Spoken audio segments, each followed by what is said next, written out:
todos estos circuitos. Entonces yo los dejo nuevamente a los chicos para que hagas tu presentación. Ya, gracias, Elvin. A ver. Ya, chicos. Bueno, el día de hoy vamos a continuar lo que estábamos viendo sobre llevar reacciones bioquímicas a E2, pero vamos a insertar un poco más de complejidad.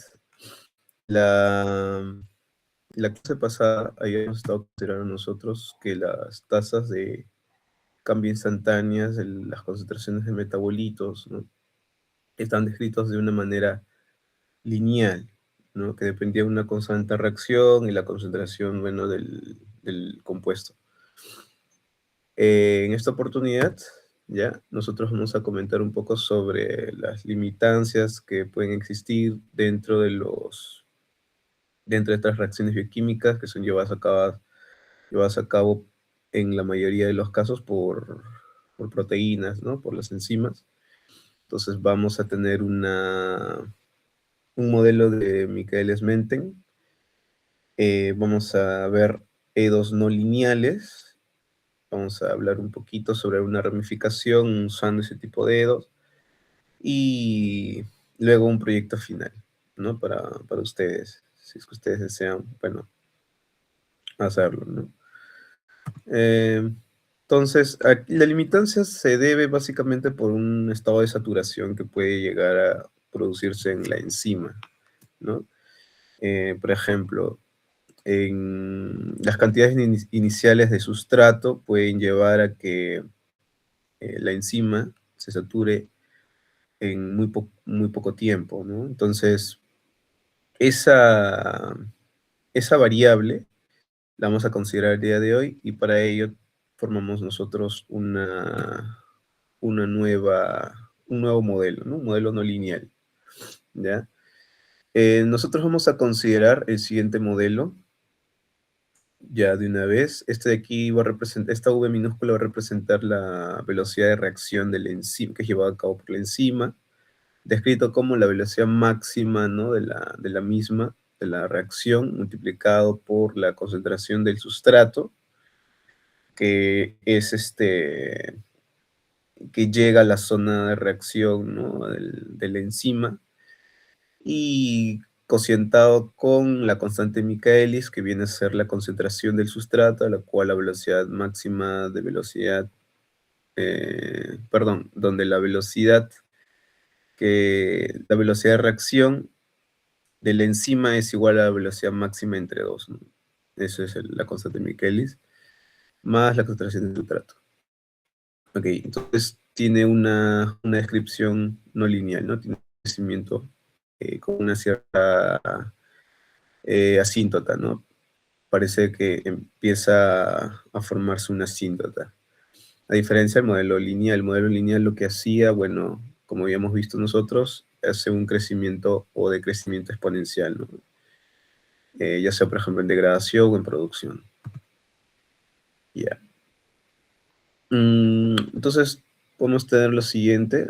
La velocidad máxima va a tener estas unidades: concentración entre tiempo, las concentraciones donde la velocidad máxima entre 2 sea igual a la velocidad, ¿no?, de la reacción. Se va a llamar eso la constante de Michaelis, y tiene esta unidad de concentración.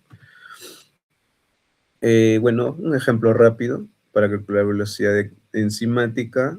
Tendríamos velocidad máxima igual a 12, constante de Michaelis 3. Este V1 significa simplemente la velocidad de la enzima que realiza la reacción para una concentración de 1. Concentración 3, 9 y 30, ¿no? Ejercicio propuesto, ya cálculos muy simples. Y pasemos de una vez a lo interesante, ¿ya? Tenemos aquí de la reacción molecular a la ecuación. Entonces aquí lo que vamos a ver ahora sí va a ser transformar una ecuación, perdón, una reacción, ¿no?, con una enzima, donde esté una enzima, a un sistema EDO. Y entonces acá tenemos lo siguiente, a ver. Y aquí aparecen nuevas cosas. Ok, tenemos E, la enzima es el sustrato, C va a ser el complejo que se forma entre los dos, como si fuera una sola estructura. Y tenemos la enzima liberada nuevamente con el producto. Ya. Entonces vamos a considerar nosotros en este modelo una reacción reversible que se puede producir entre estos dos, entre la enzima liberada más sustrato con el complejo, y una reacción reversible de aquí a aquí. El ET simplemente va a ser la enzima total, o sea, la cantidad total de enzima, ya sea como liberada o como parte, como parte del complejo. ¿Ya? Eso es ET. Y bueno, el ET se va a conservar, ¿no? Vamos a asumir que se va a conservar en el tiempo también. La concentración de sustrato, si es que no se dice lo contrario, vamos a asumir que la concentración total de sustrato, o sea, digamos, ¿no? Si no hay producto, tenemos solo S encima, entonces la concentración total de S del sustrato va a ser constante en el tiempo, ¿no? Ok, eso lo vamos a comentar más adelante para que se entienda mejor con un ejemplo. Entonces tenemos el siguiente sistema EDO. Tendríamos aquí la velocidad, ¿no? De forma. La tasa de conversión, ¿no? Perdón, la tasa de cambio instantánea de la concentración de metabolito S va a estar dado por todo esto. Menos K1 por ES, ¿no? Y aquí, ¿por qué por ES? Porque la concentración del sustrato no depende solamente de la misma, ¿no? Sino también va a depender de cuánta enzima esté en el sistema interaccionando con el sustrato para que recién ocurra esta conversión o haya este cambio de S a C, o sea, para que ocurra una pérdida en la concentración de S, ¿no? Entonces, de ahí el producto. Lo mismo que seguro habrán visto ustedes en las ecuaciones de Lotka-Volterra, ¿no? O ecuaciones de competencia, ¿no? Muchas veces estos productos se usan para poder representar una dependencia de dos, que depende de dos cosas, ¿no? Depende de ambas, ¿ya? Y depende de la interacción de las mismas, ¿ya? Más K menos 1 por C, ¿no? Porque del complejo tengo una reacción que regresa a la enzima liberada más el sustrato. Y bueno, todo lo otro ya lo deben de entender ustedes por lo que hemos visto el viernes, ¿no? Entonces, menos más, dependiendo si hay degradación, producción. Ok, bueno, la idea más importante aquí en este modelo va a ser la siguiente. ¿Qué es lo que ocurre cuando la tasa de cambio ya instantánea para el complejo sea próximo a cero? ¿Y qué cosa implica, qué significa? Bueno, asumiendo que se forma complejo, o sea, que la concentración de complejo no es nula, pero se asume esto, entonces lo que tendríamos nosotros es que apenas ingresa sustrato a la enzima, interaccionan ambas, inmediatamente se forma el producto, o muy rápidamente se forma el producto, ¿ya? Entonces, cuando ocurre ese proceso, nosotros vamos a poder tener una variable de velocidad máxima. Y la velocidad máxima también va a depender, pues, de que la enzima esté saturada, o sea, que toda la enzima, el ET, ¿no? esté involucrada en la reacción, o sea, que no haya enzima liberada, o sea, que no haya el tiempo suficiente como para que se forme enzima liberada. ¿Me dejo entender? Muy bien, entonces, eh, o, o más bien dicho, perdón, que no haya el tiempo suficiente como para que quede complejos, ¿no? Ok. Entonces, apenas se forma la estructura ES, rápidamente se vuelve a liberar, ¿ya? Y tienes producto, ¿no? Ok. Entonces, en esa condición nosotros vamos a tener velocidad máxima recién. Listo. Luego tenemos aquí entonces el significado de esta aproximación. Tenemos el mismo mecanismo, ¿ya? Todo esto aquí ya lo hemos comentado. Entonces la parte más importante y aquí es este paso de acá. Un momento, voy a cerrar esto. Ok, entonces, si yo tengo que esto es aproximadamente 0, significa que todo esto es igual a 0, ¿ya? O se aproxima a 0. Entonces, estas dos cantidades son casi iguales, equivalentes. Y con ello nosotros definimos la constante de Michaelis igual a todo este cociente. ¿Ya? O simplemente lo definimos como un K sub m nada más. ¿Ya? Luego se va a entender por qué eso va a ser la constante de Michaelis. Listo, entonces luego tenemos que la enzima total no es igual a E más C. Entonces la concentración de enzima liberada es igual a esta diferencia. Y luego ya tenemos que la concentración del complejo es igual a todo esto, ¿no? Y bueno, ese paso es solamente aritmético nada más, para pasar de aquí a aquí, ¿ya? Porque reemplazas aquí primero, este K1 baja ya de una vez, aquí tienes E por S igual a KM por C, ¿no? Y reemplazas E por todo esto, o sea, sería ET menos C, todo ese bloque por S igual a KM por C. Y luego distribuyes, ¿no? ET menos C por S, sería ET por S menos C por S, menos C por S pasa al otro lado, factorizas ahí C y luego despejas C. Entonces, de aquí a aquí es netamente aritmético, ¿ya? Ok, entonces tengo la concentración del complejo en función de la enzima total, la cantidad de sustrato, esta variable Km, ¿listo? ¿Y qué implica esto? Bueno, eso va a implicar también que esta tasa de cambio instantánea para el producto va a ser igual a K2 por C, ¿no? Eso de ahí ya estaba en el modelo, lo cual va a ser igual a todo esto de acá. ¿Por qué? Porque la velocidad máxima, ¿ya? Va a coincidir con K2 por la enzima total, por lo que habíamos asumido, ¿no? Aquí. Entonces, para que se logre la velocidad máxima, toda la enzima debería estar involucrada en la reacción. O sea, toda la enzima debería estar involucrada para la formación del producto, ¿no?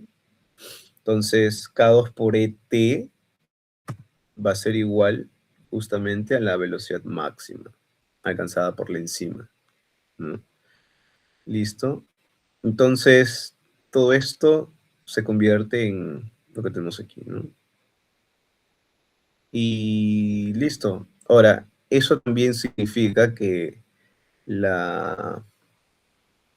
cuando esto se haga cero, aproximadamente cero, también tenemos otra cosa, ¿no? Vamos a tener que la tasa de cambio instantánea para S con respecto, ¿no?, al tiempo va a ser igual a menos K2 por C.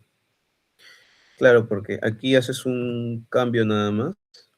Tienes K1S aproximadamente esto, entonces yo puedo hacer que esto de aquí sea igual a todo esto de acá.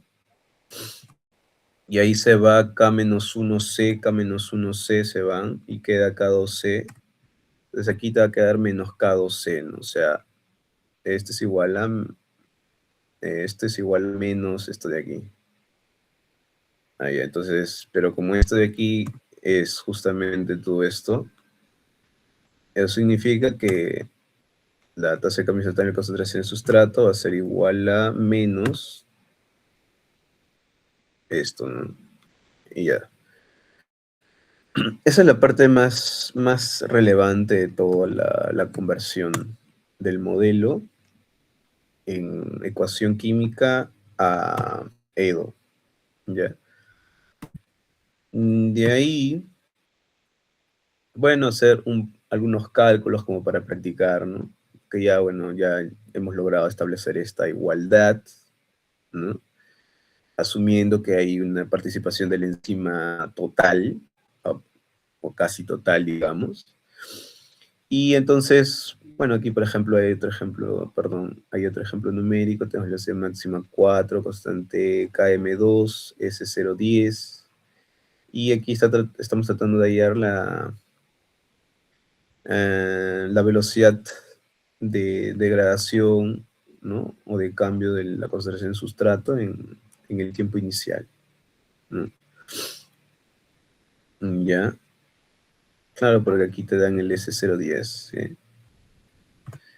Listo. Luego que tienes un ejercicio propuesto, ¿no? Para S diferentes. También podemos nosotros comparar enzimas, por ejemplo, ¿no? Teniendo estos datos de velocidad máxima y Km, podemos comparar eh, este, cómo, cómo es la velocidad de reacción enzimática, ¿no? Usando la misma fórmula. Y listo, pasamos a la ramificación. Bueno, muy parecido a lo que habíamos visto nosotros en el día viernes. Vamos a asumir que tenemos un compuesto, en este caso glucosa, ¿ya? Y glucosa, glucosa 6-fosfato va a ingresar a dos posibles rutas. O ingresa a glucólisis o ingresa a pentosa fosfato. Entonces, si ingresa a glucólisis, tendríamos este descuento, ¿no? Menos VG en función, ¿no? de la concentración de glucosa y fosfato, menos VP en función de GS y fosfato, ¿no? Ya. ¿Qué cosas VG y VP? Bueno, son simplemente, este, em, son simplemente constantes, ¿no? De reacción, donde está involucrado el concepto de Michaelis-Menten, ¿no? Que viene a ser básicamente lo mismo que hemos comentado recién hoy, ¿no? Que aquí VG, V mayúscula G, viene a ser la velocidad máxima con la que ocurre el paso de glucosa y fosfato a la ruta de glucólisis, ¿ya? Kg viene a ser la concentración, ¿no? En la cual se alcanza la mitad de esa velocidad. Y lo mismo para V minúscula P, ¿no? V mayúscula viene a ser la velocidad máxima de conversión al ingreso o para ingresar a pentosa fosfato, ¿ya? Y GJIN lo mismo, ¿no? Es un factor de ingreso, es un input nada más, ¿ya? De glucosa 6-fosfato, ¿no? Entonces, realmente aquí el flujo de cajas sería, ¿no? Tienes una caja de glucosa y fosfato y hay una flecha aquí que ingresa a esa caja, ese es el input, es JIN, y luego de esta misma salen dos flechas, una hacia glucólisis y la otra hacia PPP, ¿no? Muy bien. Bueno, y acá tenemos ejemplos. El phi sub G, phi sub P vienen a ser las mismas de, fracciones de movilización, ¿no? Hacia las rutas. El phi sub G viene a ser la fracción, ¿no? De qué porcentaje ingresa a glucólisis y el otro a pentosa fosfato. Nada más. De ahí es lo mismo. O sea, lo único que está cambiando aquí es cómo modelas la constante de reacción, ¿no? Cómo modelas la velocidad de reacción o el factor de velocidad de reacción, ¿no? Eso es lo único que está cambiando aquí. Pasamos a un modelo no lineal, donde describes una saturación. Y parece que ya, esta es la penúltima. Entonces aquí, por ejemplo, ¿no? Hay una pregunta que podríamos formularnos y ustedes podrían investigar. Dice, ¿no? ¿Cómo influyen la saturación, la reversibilidad y la disponibilidad de sustrato en la estabilidad de una pequeña red metabólica? ¿Y a qué se refiere con estabilidad? Bueno, que no haya disturbios, digamos, perceptibles, entre comillas, bajo una cierta zona donde aparezcan niveles de concentración de los metabolitos implicados, digamos. Por ejemplo, ¿no? Si estamos con una cadena de 3 reacciones, o una cadena de 2 reacciones nada más, tenemos 3 metabolitos, entonces las concentraciones de estos 3 metabolitos, ¿no? Deben de permanecer en condición estable, ¿ya? Y para que esto ocurra, ¿cómo es que influyen cada uno de estas otras variables, ¿no? Tanto la saturación, reversibilidad y la concentración del sustrato. Básicamente es eso, ¿no? Entonces, para entender muy bien esto, se necesita mucho que ustedes recuerden, seguro lo que habrán visto ya en análisis cualitativo, ¿no? Cuando se define punto de equilibrio, cuando un punto de equilibrio es estable, inestable, qué tipos de punto de equilibrio hay, cuáles son las condiciones para tener estabilidad en 2 dimensiones, n dimensiones, ¿no? Todo ese tipo de cosas. Y bueno, muchas veces ello está dependiente de este, matrices que se pueden formar, si por ejemplo el sistema es lineal, el sistema de ecuaciones diferenciales es lineal, o linealizarlo si el sistema es no lineal, ¿no? Y analizar la matriz de derivadas parciales, ¿no? La matriz jacobiana. Que bueno, aquí les dejo ese problema, ¿no? Solo tomar en cuenta que las formas de representar las EDOs son en forma no lineal, ¿ya? Lo cual agrega una capa de complejidad, ¿no? A la dinámica, ¿ya? Muy bien, y luego tenemos aquí lo siguiente, dice, ¿no? Presentar un diagrama de la ruta de PPP de Colli, variables y parámetros con unidades, una EDO del módulo, 3 simulaciones, una basal, escasez y perturbación. Bueno, esto se refiere simplemente a condiciones iniciales, digamos, donde estén en condiciones normales, basal, en escasez por debajo de, ¿no? Y perturbación, eh, simplemente generar varias condiciones posibles, ¿no? Hacer como una especie de análisis de sensibilidad con condiciones iniciales, cómo es que cambiando las condiciones iniciales, ¿no? De las concentraciones de estos metabolitos influyen en la dinámica de todo ese sistema, entre comillas, cerrado.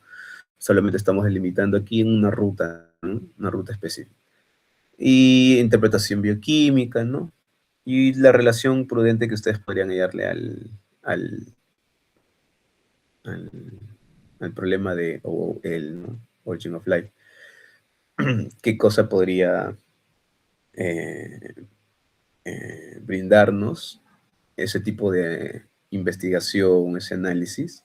Porque acá solamente es un análisis cuantitativo, hasta el máximo podría ser cualitativo, digamos, si queremos hacer queremos hacerlo lo más realista posible. Entonces, ¿qué nos podría brindar ese tipo de análisis? Creo que esa es la pregunta más importante. O sea, para este tipo de cosas, creo que em, bueno, claro, se podría llevar fuera de OL también. Sí, sí, sí. Pero debido a que conozco muy poco eh, de la aplicación de ecuaciones diferenciales en este tipo de cosas, en reacciones bioquímicas, entonces ya yo me limito solamente a decir qué es lo que ocurre dentro de esta área de investigación, ¿no? O sea, qué nos podría arrojar, qué nos podría brindar, podría brindarnos, por ejemplo, también restricciones, ¿no? Constraints sobre los experimentos que se deberían realizar, ¿no? Eh, Podrían ser también constraints sobre la misma teoría en sí, o sobre nuevas teorías que uno podría usar, ¿no? Como por ejemplo topología, teoría de grafos, ¿no? O topología algebraica, geometría algebraica, en fin. lo que fuera. Este, Visto eso. Y lo último, ah, bueno, bueno, esto ya no, olvídense de esta parte. Solamente nos quedamos aquí. No sé si tienen alguna pregunta por ahí, alguna, alguna duda.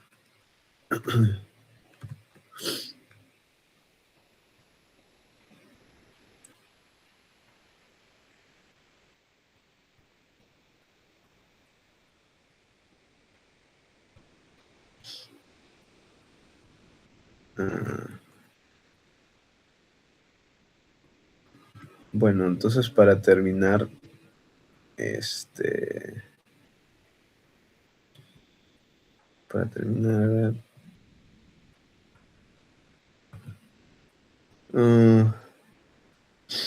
Ah, bueno, muchas de estas cosas ya se pueden pues programar, ¿no?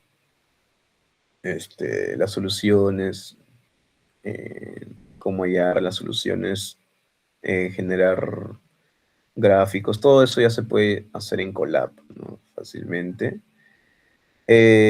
Claro, depende también del tamaño, ¿no? De la dimensión de la ruta, ¿no?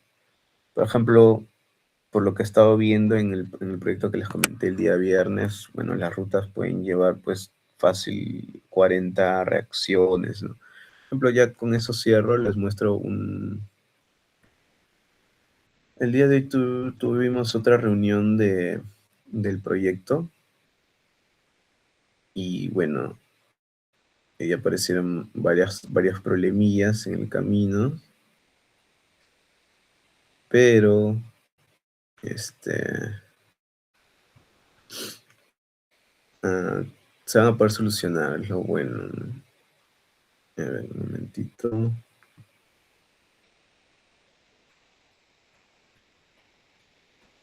Ya con esto cierro ya.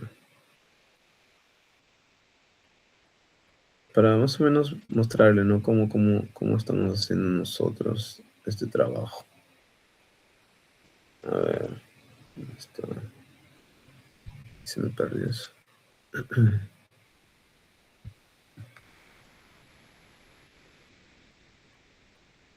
A ver.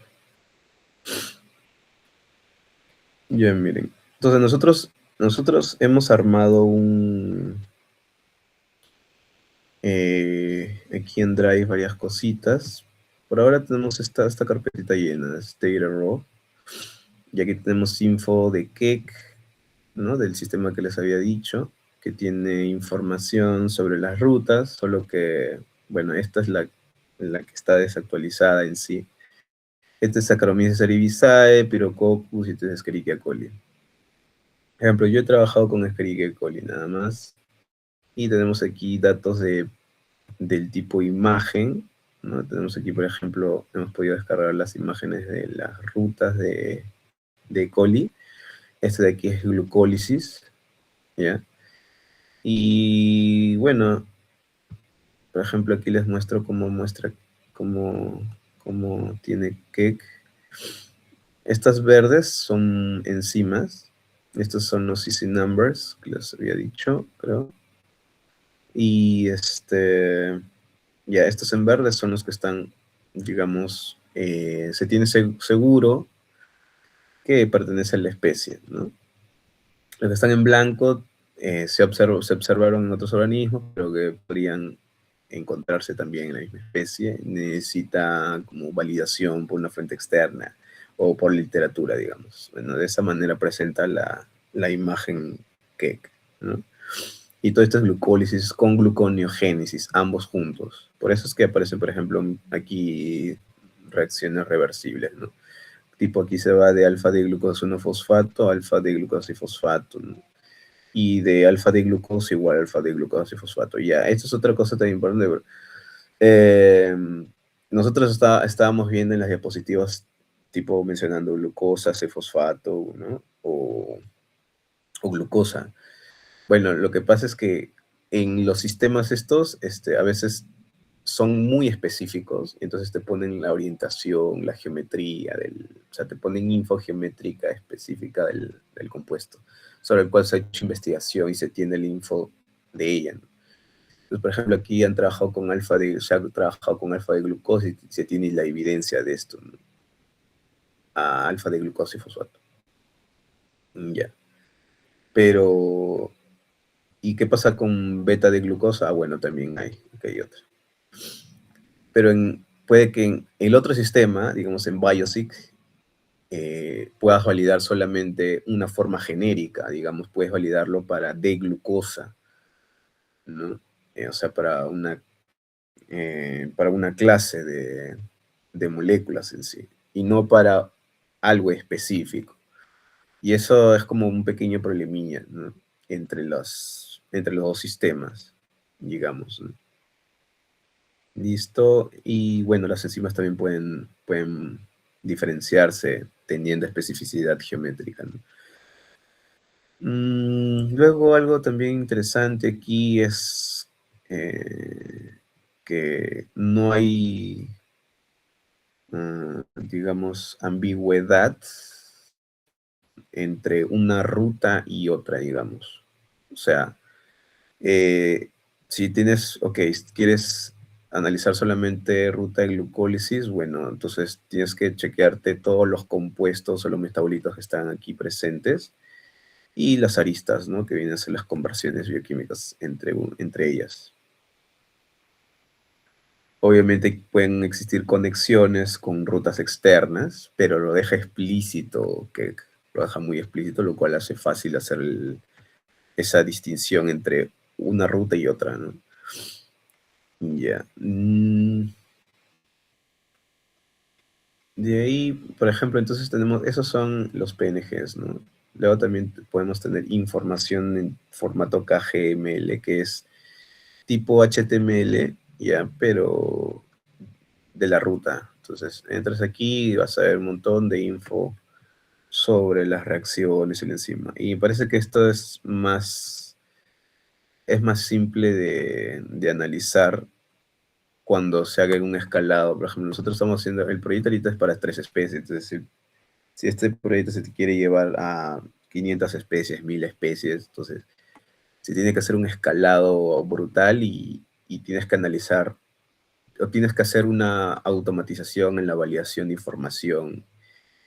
Y la manera más cómoda de hacerlo es teniendo este tipo de cosas así estructuradas, ¿no? En fin. Bueno, todavía no hemos usado este tipo de archivos, por ejemplo, nosotros. Nosotros hemos hecho validación manual. ¿Ya? Luego, bueno, lo mismo se tiene para Pirococcus, Saccharomyces, ¿no? Y luego están las tablas de Biosic, donde está la validación de lo que muestra Keck para las reacciones y para los compuestos. Por ejemplo, aquí en el EcoSig es simplemente una versión del Biosig que tiene datos netamente de Escherichia coli. Ya, entonces aquí tenemos las tablas, por ejemplo, de validación para reacciones. Es esta de aquí. Esta de aquí, por ejemplo, ya está ya está lista para llevarse a código. Entonces, por ejemplo, esta tablita tiene ya todas las rutas, contiene todas las reacciones de todas las rutas, ¿no? De las 4 rutas. Entonces acá tienes las siguientes columnas que hemos considerado para ya al final uniformizar de esa manera, ¿no? Organismo, dominio, la ruta, el listen number, Biosig Reaction ID, es un código propio del EcoSig en este caso, ¿no? Para una reacción, el nombre de dicha reacción en ese mismo sistema Biosig, la ecuación de la reacción, la dirección, el estado, si es validado o no validado por Biosig, ¿no? Y en el estado, bueno, puedes tener solo dos cosas, o validado o no validado para hacerlo simple, ¿no? Y no validado, bueno, ahí sí se bifurcan los casos. Y ya. Una pequeña nota, ¿no? De por qué ha sido validado o no validado. Y nada más. Y eso es solamente para validar reacciones. Y ahí hemos tenido nosotros en Escherichia coli para las 4 rutas un total ¿de cuántas han sido? Han sido 232 reacciones. Pero de todas esas reacciones, muchas no han sido validadas finalmente porque muchas de ellas no tienen trabajos en la literatura, en esencia, no tienen evidencia científica para esa reacción en específico. Y, y entonces por eso quedan no validadas, ¿no? Y ya. Luego están también los compuestos, ¿no? Los composites, muy parecido. Bueno, y lo voy a mostrar, a ver, creo que es este de aquí. Ya. Este no era, creo, argumento. No, este no es. No había otro. Tenemos otro aquí, a ver. Ah, sí, sí, este es, ya. Mm. A ver, espera, espera.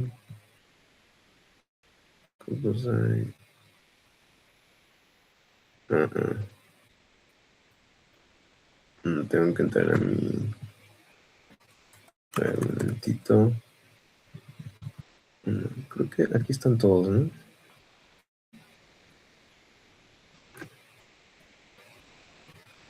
Ahí está. Este es...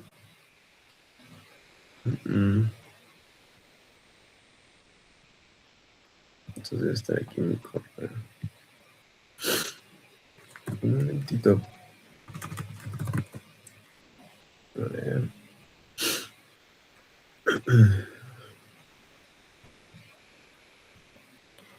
Y bueno, entonces ahí aparecieron un par de problemillas que tenemos que solucionar. Y son, más que nada, es por el cruce de información entre los dos sistemas. Ese es uno. Y luego el otro está en la condición para hacer la generación de los grafos. O sea, cómo es que quieres que construya los grafos a partir de distancias definidas por la cantidad de aristas que existen entre las semillas, que son acetilcoenzima y piruvato, y los metabolitos alrededor, ¿no? Ya sea en las 4 rutas sumadas en total, que es el universo. Ese es el universo ya especificado, ya. Entonces, no hay ambigüedad ahí en sí, ¿no? Entonces, bueno, aquí lo he hecho solamente para Escherichia coli y para esta ruta, para glucólisis nada más. Y aquí, bueno, lo que tienes que hacer, ¿no? En Colab muchas veces cuando quieres así analizar datos que vienen de Excel, lo que puedes hacer, aquí subes tus archivos, subes esas tablas, por ejemplo, yo subo por aquí, subes aquí, ¿no? Los archivos de las tablas de reacciones y la tabla de compuestos, aquí, ¿no? Luego selecciona la especie y la ruta, ¿no? Construye el grafo dirigido, conecta cada sustrato carbonado con cada producto carbonado, y aquí surge algo interesante porque hay ciertas reacciones que tienen más de 2 compuestos carbonados, o sea, puedes tener un compuesto carbonado en la parte de sustratos o de reactantes y otro en la parte de productos.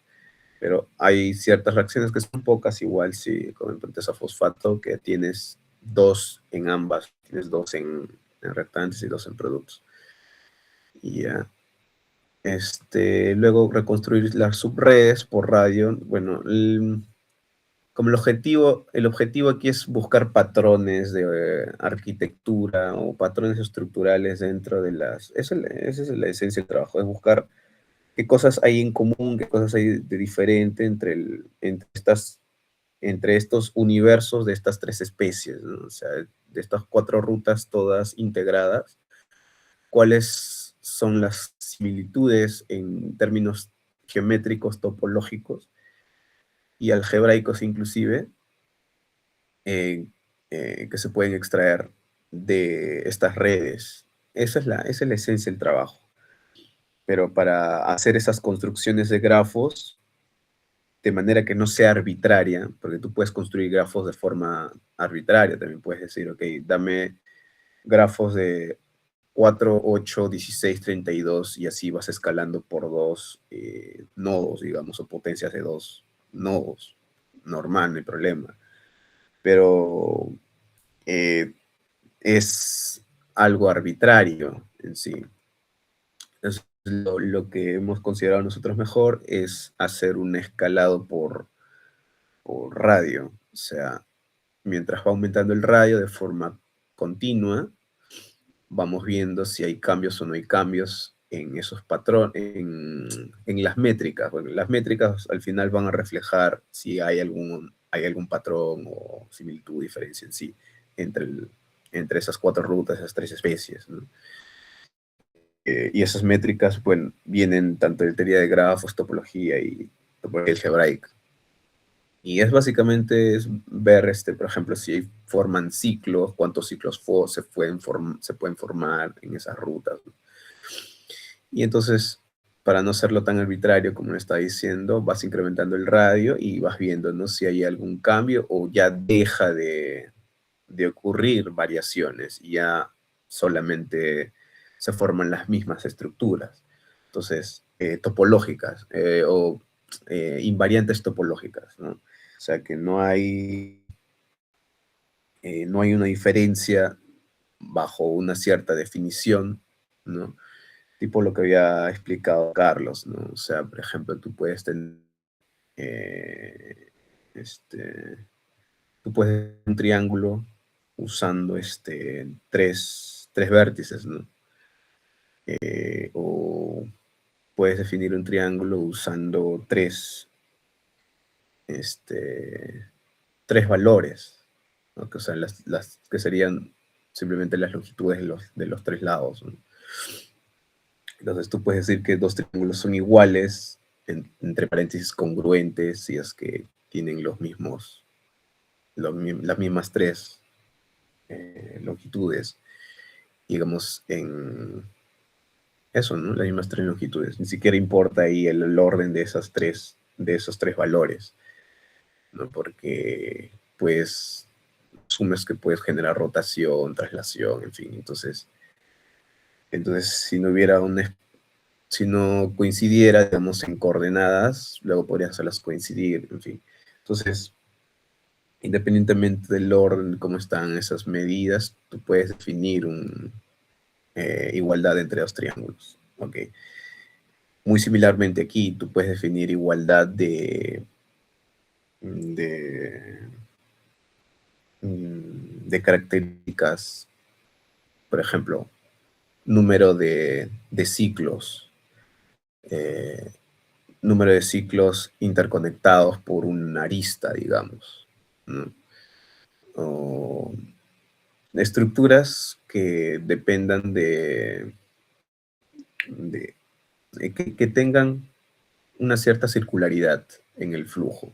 ¿Y por qué es importante esto? ¿Por qué este concepto de circularidad es importante? Porque eso va a estar muy relacionado a estructuras autocatalíticas, que son básicamente como entidades que pueden regenerar, digamos, en el tiempo. Pueden crecer, o sea, es como que pueden tener un comportamiento del tipo organismo. O sea, eh, y, y bueno, puede que esa característica sea muy importante o clave para definir lo que está vivo o no, ¿no? Entonces, más o menos siguiendo esa línea de teorías la teoría de conjuntos autocatalíticos y la teoría de metabolism firms, es que se propone aquí buscar patrones, ¿no?, en estas rutas para primero observar cómo es la arquitectura, la arquitectura cíclica, ¿no? Y, y proponer definiciones, mejorar teorías matemáticas también, ¿no?, para hacer más, eh, más formal el análisis de esa misma búsqueda, ¿no?, de regularidades o invariantes. Ah, de ahí, nada más, que podría compartirles, creo. No sé si tienen una pregunta, si no, eso sería todo. Bueno, no sé si corté a alguien, no sé si alguien tiene algún comentario respecto a lo que expuso yo. Creo que no. Bueno, quería, antes que se retire, bueno, no se olviden también que la siguiente semana toca la clase con el profesor Rydberg, ¿no? Entonces ahí también va a ser también él se va a conectar de manera virtual. Voy a coordinar con su delegada si es que vamos a ir al salón para hacer ahí en la pantalla, o si no también puede ser virtual, ¿no? Eso lo voy a conversar con su delegada y vemos cómo va a ser eso. Ya, pero el profesor sí va a estar virtual, ¿no? Porque no está en Lima, ¿no? Ya, eso. Y lo otro, hay una encuesta que me han mandado que quería pedirles que llenen antes que se vayan, que es de la Escuela de Genética. Creo que es esa encuesta de la